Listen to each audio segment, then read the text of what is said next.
همداران عزیز، من در ترکیه قرار دارم. امروز 12 اکتبر است 2024. من درخت پیکن رو، آن درختی که به شما میبیارم، همون رو یافتم. چین دیان علاقه پیشش رو 3-4 دانه موندگی من ایستاده نوار گرفتم، خواستم به شما نشان دهم که پیکنش چه خیلی میشود. انا این پیکن میباشد. منورکه التماس یک تاشا چینده اینجا شکنید که خلق بیند پیکنش چه خیلی چهار مغز است.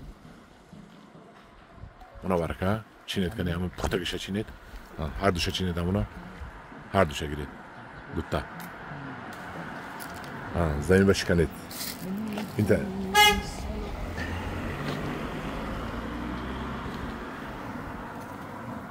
پوست کنیش هم عجایی بوده است، ولی پوستش نش رسمی نش پختگی که ها.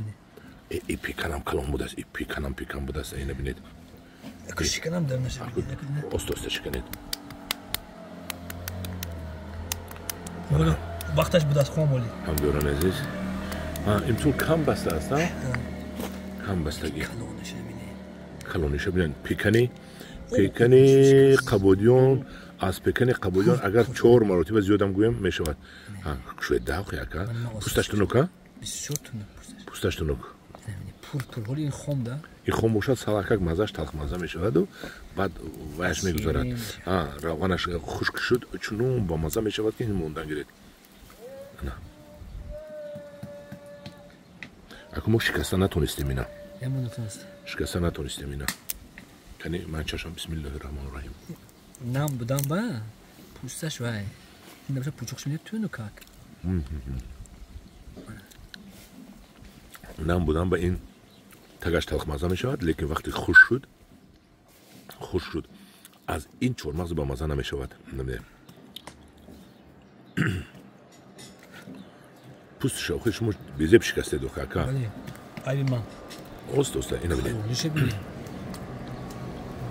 این پیکنش انا همین بهترین. انا اینا شکستیم، انا بهترین بینید. یعنی içi dolu, boş yok mu? درونش پور میگوید. پور ها. Dolu. انا هم دارون نظر اگر با درخت پیکن من واخوردم با شما حتما نشون میدم. در پناه خدا باشید. پیکن رو از ما درخواست کنید، همین 4 مغزی بهترین رو. این در همه جا قیمتش بلند است. نو شکسته فروشید این رو فکر میکنم 60 سامانی میفروشید، شکسته فروشید 120 سامانی میفروشید. در زمین های ما پیکن در همه جا میشود، همه جا میشود. این 4 مغز کمیوب است، نهالش هم قیمت است. خلاصه گپ باید که ما تاجیکستان رو آیسته آیسته با نهال های خوش صفت و با نهال های بهترین تامین نماییم و دهقان پولدار شود.